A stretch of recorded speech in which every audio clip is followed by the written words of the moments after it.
I should have known something was off the moment she came back from her appointment. She looked different. Not physically, emotionally. Her smile was too sweet, too forced. Her eyes didn't meet mine when I asked how it went. "It was fine," she said, brushing me off with a kiss on the cheek. Just a checkup. Just a checkup. But I felt it. A strange tightness in my gut. I didn't say anything, though. I didn't want to seem paranoid. After all, it was just her annual physical. With a new doctor. A male doctor. Dr. Marcus Hale. The name was on her paperwork when she left it on the kitchen table. I looked at it longer than I should have. My mind started playing tricks. I imagined some smug, handsome guy in a white coat flashing that practiced, disarming smile, the kind that makes women forget themselves. I shook it off, told myself I was being ridiculous. But that tightness didn't go away. Megan and I had been together for 5 years, married for 2. Things had been fine. Not perfect, but we were comfortable. We had routines. Saturday morning pancakes, Netflix marathons, occasional road trips to nowhere. But lately she'd been distant, always on her phone, smiling at texts she wouldn't show me, claiming it was just work stuff, saying she was tired, saying she needed space. Still, I tried to trust her. I wanted to believe in us. Until that night. It started with a call. I was on the couch watching a game. Her phone lit up next to me. She was in the shower. I wasn't trying to snoop, but the name on the screen made my heart stop. Dr. Marcus Hale. No office. No clinic. Just his name. Personal. Intimate. He texted too. "Thinking about you. Can't wait until Friday." My hands trembled. I stared at the words, my brain refusing to accept what my eyes were showing me. "Thinking about you. Can't wait until Friday." Friday. She told me she had a late meeting that day. The water shut off. I locked the screen and placed the phone back exactly how it was. My heart was racing, but I didn't move. I didn't breathe. I just sat there, pretending nothing happened, while everything inside me started to rot. She came out in a towel, humming. Saw me. Smiled. "You okay?" she asked. "Yeah," I said. "Just tired." Tired. That was the word she always used when she didn't want to touch me anymore. I lay awake that night, staring at the ceiling, while she slept peacefully beside me. Or maybe she was pretending to sleep. I couldn't tell anymore. I didn't know what was real and what was performance. My wife was texting her doctor, and he was thinking about her. And there was a Friday. I had to know more. I had to see it with my own eyes. I became an actor in my own life. Every smile I gave her was rehearsed. Every touch calculated. Every question dipped in honey to hide the growing acid beneath my skin. I told myself I needed more evidence. Something undeniable. Something that would rip away any lingering doubt. Because what I saw on that screen, it could have been innocent. A joke. A misstep. But deep down, I already knew the truth. I could feel it in my bones. The next few days were torture. Megan acted normal. Too normal.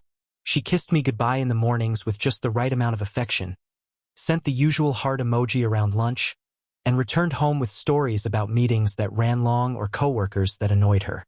But her eyes didn't shine the way they used to, and her body, it wasn't cold exactly, but there was a distance, a gap I couldn't cross no matter how hard I tried.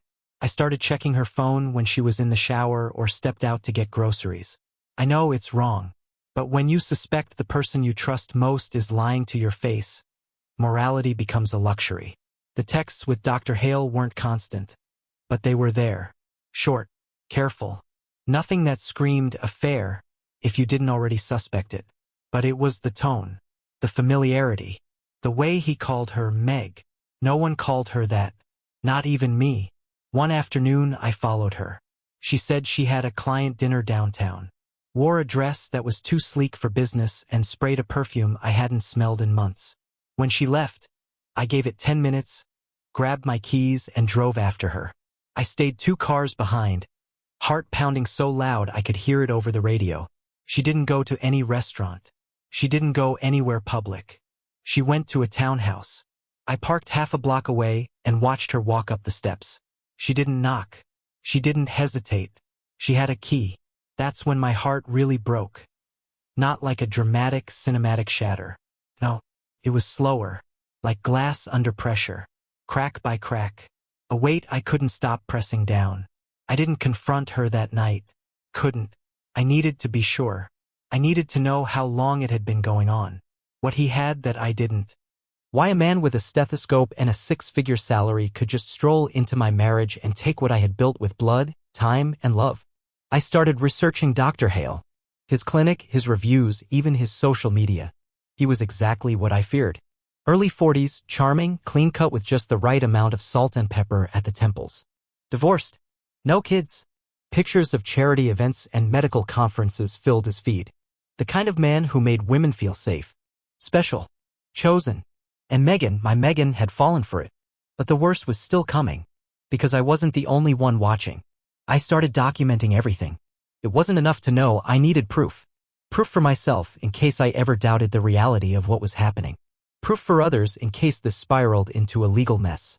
But most of all, I needed to reclaim a sense of control. Because every day, Megan walked through our front door with her polished lies and practiced indifference, and I felt like I was drowning in a pool of my own denial. I bought a cheap voice recorder. Slipped it into her purse one evening under the pretense of helping her find her keys. I felt sick doing it. I was invading her privacy, violating trust, but then again, what trust? She had already torched that bridge. I also installed a small GPS tracker under her car. These weren't just paranoid measures anymore. They were survival tactics. I needed to know the full picture before I could confront her, before I could decide whether to burn it all down or walk away with dignity. The recordings started harmless. Office chatter. A phone call with her mother. Then one afternoon I hit play and felt my entire chest go hollow. She was laughing. That soft, flirtatious laugh I hadn't heard in months. Then his voice, smooth, confident, familiar from online interviews I had watched. "I missed you," he said. "You saw me 2 days ago." Still, it's not enough. She didn't resist. She didn't correct him. She just whispered something back that I couldn't fully catch, but the tone said everything. Intimacy. Consent. Desire. I had to pause the recording. I couldn't take it. I clenched the device in my hand until my knuckles turned white. The rage didn't feel fiery, it was cold. Icy. A kind of numb fury that made everything else quiet. I wasn't heartbroken anymore. I was preparing for war. But still, I waited. Friday came. The same pattern. She dressed nice, told me it was a client's birthday dinner, and left with a kiss on the forehead, not the lips. Never the lips anymore. I waited 10 minutes, then got in my car and followed. I knew where she was going, but I needed to see it again. I needed to watch her walk into that townhouse, into his world, and leave ours behind. But when I arrived, something had changed. There was another car parked a few houses down. A black SUV. The driver was sitting inside, engine running. At first, I thought it was nothing, a neighbor, maybe. But then I saw the camera. A long lens peeking out just low enough from the passenger window. He wasn't watching the street. He was watching them. Someone else was spying on my wife and her doctor. It jolted me. For a second, I even thought I was losing my mind. Was this some kind of setup? Was I being followed? But the guy didn't notice me. He was focused. Professional. That's when I realized someone else wanted the same truth I did. And suddenly a new question formed in my mind. Who else was Dr. Hale lying to? I couldn't stop staring at that SUV. Everything else faded, the townhouse, the streetlights, even the bitter taste in my throat. All I could see was the camera and the man behind it. He wasn't just some curious neighbor. He was too still. Too focused. A professional. And professionals don't follow people without reason. So what was his reason? I watched from the shadows, barely breathing. Part of me wanted to confront him, demand answers. But I held back. He didn't know me. For all he knew, I was just another resident, maybe even someone else Megan had lied to. And maybe I could use this. I waited until he drove off quietly, no lights, and then I followed him. Not close. Just enough to see where he went. He led me across town to a modest apartment building near the edge of the city. I parked a block away, heart racing, and watched as he entered. He looked calm. Methodical. He carried a messenger bag and moved like someone who had done this before. A private investigator. It had to be. But who had hired him? I waited until the next day. Megan was out shopping, which now meant whatever life fit the occasion, and I returned to that apartment building. I didn't know what I was expecting.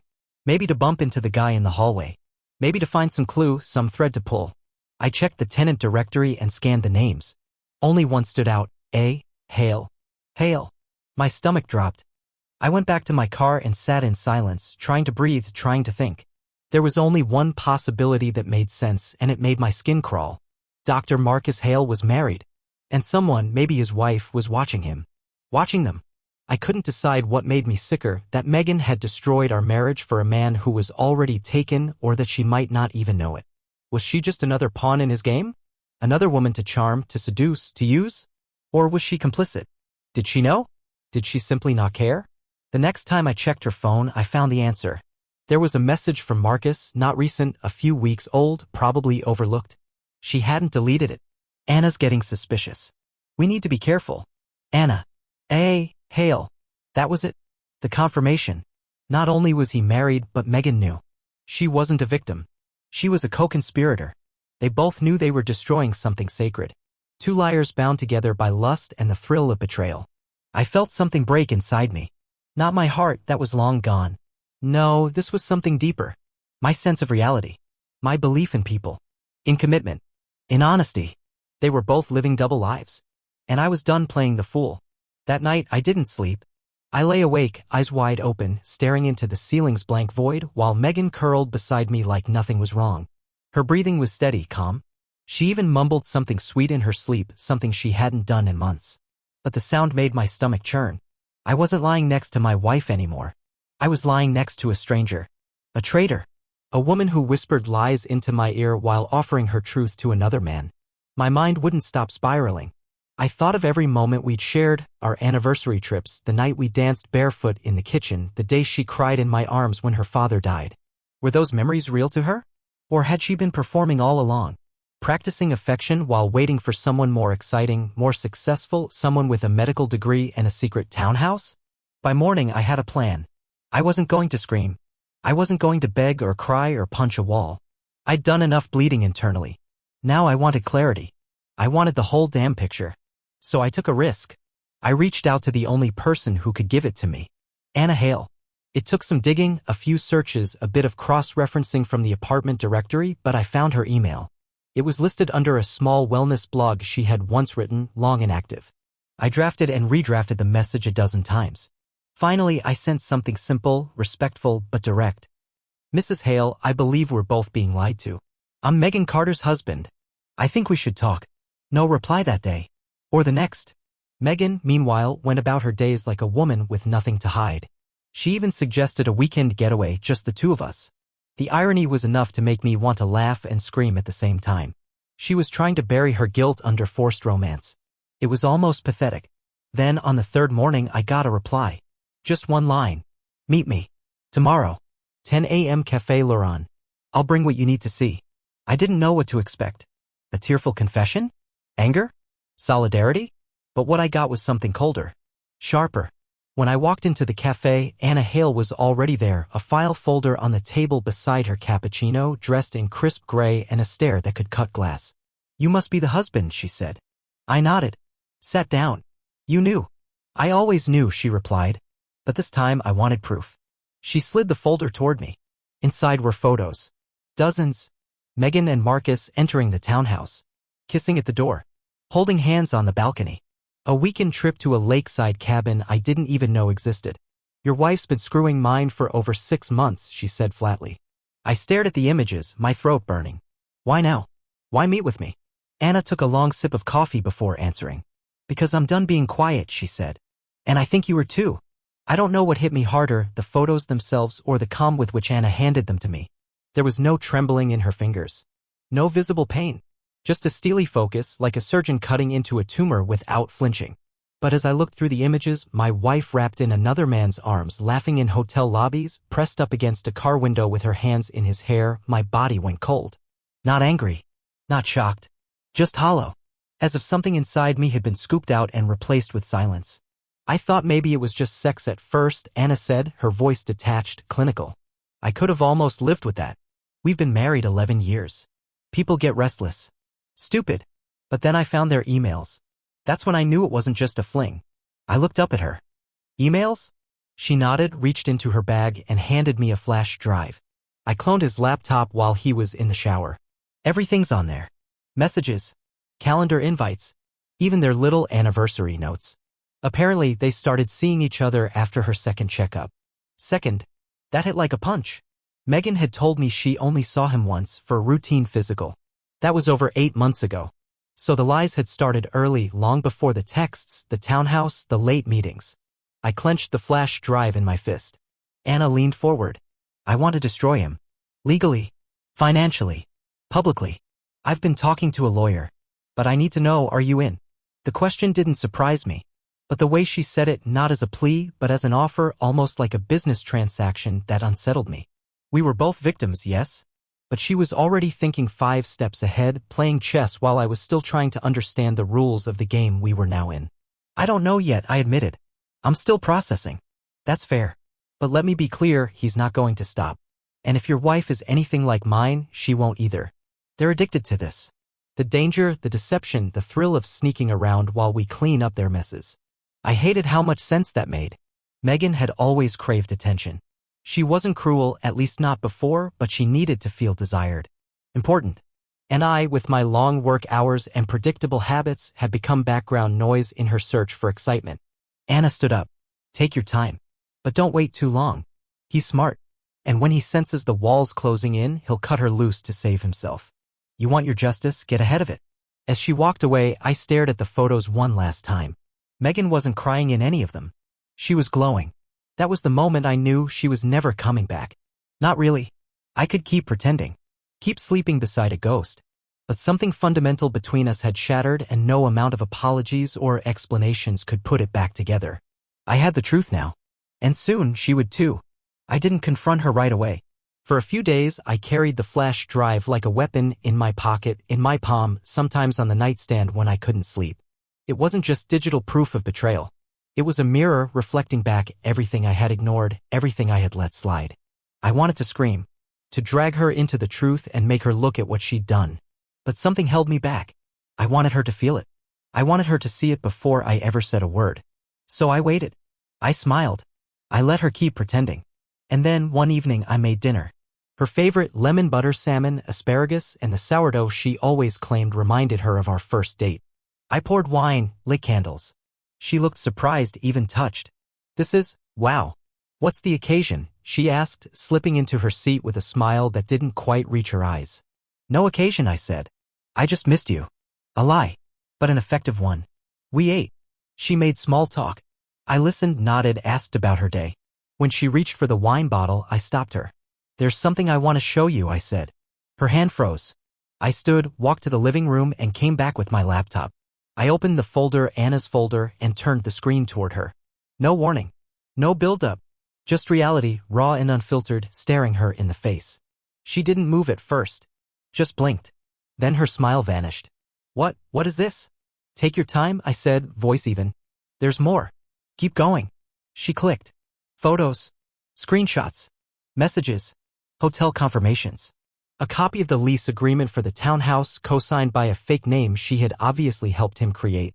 There was even a note he wrote her, something handwritten, scanned, where he called her his light in the dark. The room went silent except for the soft hum of the laptop. Eventually she spoke. Barely. Where did you get this? I didn't answer. She looked up at me. Her face was pale, lips trembling. Who gave you this? Still, I said nothing. She stood suddenly, almost knocking her chair over. You went through my stuff? You followed me. And there it was, the instinct to deflect, to shift guilt, to make me the villain in a story she wrote with lies and perfume. No, I said quietly. Your lover's wife did. Anna Hale. She's known longer than I have. Megan crumpled. It wasn't dramatic, not at first. She just sat back down, her body folding in on itself like she'd been punched in the gut. Her breathing went shallow. Her eyes welled up. But there were no tears yet. Only silence. Shame, maybe? Or maybe the fear of consequences she never thought would come. I didn't mean for it to go this far, she whispered. A cliché. The oldest one. You signed a lease together, I said. You wrote each other love letters. You went on vacations. Don't insult me with, I didn't mean to. You meant every moment. I was lonely, she said, finally crying now. I felt invisible. I never stopped loving you, I replied. But you didn't want love. You wanted escape. She didn't deny it. She just cried harder. And for the first time, I didn't reach for her. I let her fall apart alone. Megan cried for hours that night. She paced the living room, her makeup smeared, her words tumbling out in half-coherent sobs. She begged me to listen, really listen, like she was the one whose heart had been broken. She confessed in fragments that it started out of boredom, that Marcus made her feel alive again, that she knew it was wrong but convinced herself I'd never find out. She called it a mistake. A phase. A bad decision that somehow snowballed into this tangled mess of secrets and rented keys and candlelit motel rooms. I watched her unravel from across the room. And I felt nothing. No satisfaction. No righteous anger. Just a dull ache where something used to be. She dropped to her knees at one point. Actually knelt in front of me, sobbing into her hands like a widow at a graveside. I remember the exact words she said, I'll never forget them. I ruined everything. But I love you. I still love you. That was when I finally stood up. Not to comfort her. Not to forgive. But to walk away into our bedroom where I packed a single bag. Just the essentials. A few shirts. Jeans. My laptop. I didn't need much. Not anymore. She followed me, desperate, confused. Where are you going? Please, we can fix this.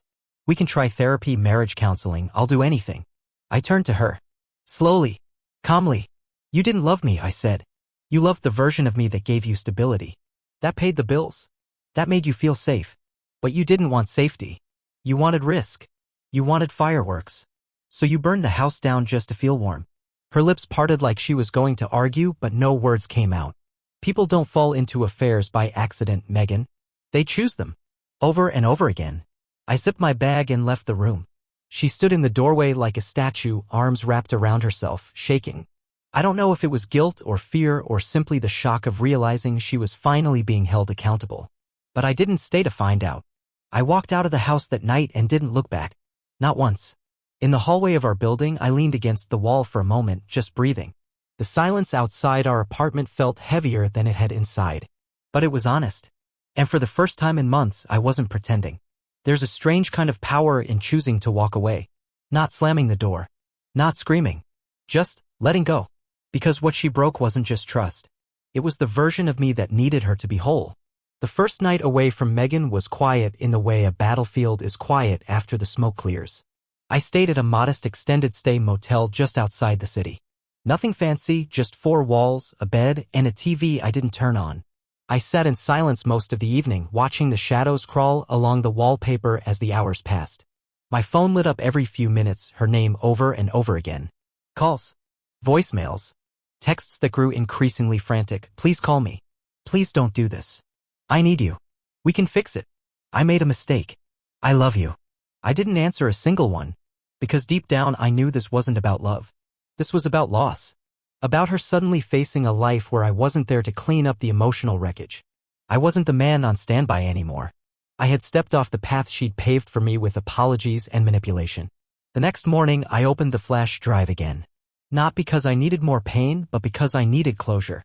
I went through the emails carefully, line by line. Some of them were short and transactional, coordinating meetups, excuses, cover stories. But others were something else. Romantic. Intimate. Deceptively sincere. In one email, she wrote, "With you, I feel like I'm finally seen. Like I can be anyone, and it's still enough." She had never said that to me. Not in 5 years of shared mornings and quiet dinners and holidays with my parents. And yet here, in the shadows of someone else's marriage, she had found the courage to express her truth. That hurt more than any photo ever could. Because it wasn't just the sex. It was the emotional betrayal, the parts of her I was never allowed to know but that she gave freely to a man she met in a white coat during a routine checkup. Later that day, Anna called me. "I filed," she said. No small talk. No pity in her voice. "I'm done." I nodded even though she couldn't see it. "I will too." There was a pause. Then she said something that surprised me. "You know what's funny? For the first time in years, I feel like myself again. Like I don't have to perform anymore." I understood exactly what she meant. When you live with a liar, you start lying to yourself. About how happy you are. About what you're willing to tolerate. About how much of yourself you're willing to lose to keep the illusion alive. But once it shatters, you're left with something oddly pure. Not happiness. Not yet. But clarity. That night, I deleted every message Megan had ever sent me. And for the first time, I slept without her name echoing in my dreams. The divorce was quiet. No courtroom drama. No shouting matches. Just paperwork, signatures, and polite exchanges that masked years of suppressed fury and disappointment. Megan didn't fight it. Maybe she knew better. Maybe she was just tired. Or maybe, deep down, she realized I wasn't the one she had betrayed most. She betrayed herself, and there was no fixing that. We sold the house. Split the accounts. I let her keep the furniture. She always liked nesting, surrounding herself with pretty things to distract from the emptiness underneath. I took only what I needed: clothes, books, a few personal keepsakes that still felt untainted. And then I left. Physically, emotionally, entirely. But leaving doesn't mean forgetting. Some nights, her face still visits me, not as a wound, but as a question. Who was she really? Was the woman I married ever real, or just a role she played until something better came along? I'll never know. And maybe that's part of the healing, accepting the questions that never get answered. I started rebuilding. Not in a dramatic movie montage kind of way. Just, slowly. I moved into a smaller place near the lake. Started cooking for myself again. Reading more. Jogging in the mornings with no destination, just motion. I even picked up a side project, woodworking of all things. There's something therapeutic about shaping raw material into something solid. Honest. It does what you tell it to. It doesn't lie. Anna and I stayed in touch for a while. We had coffee a few times. Talked like war veterans, sharing stories, scars, dry laughter.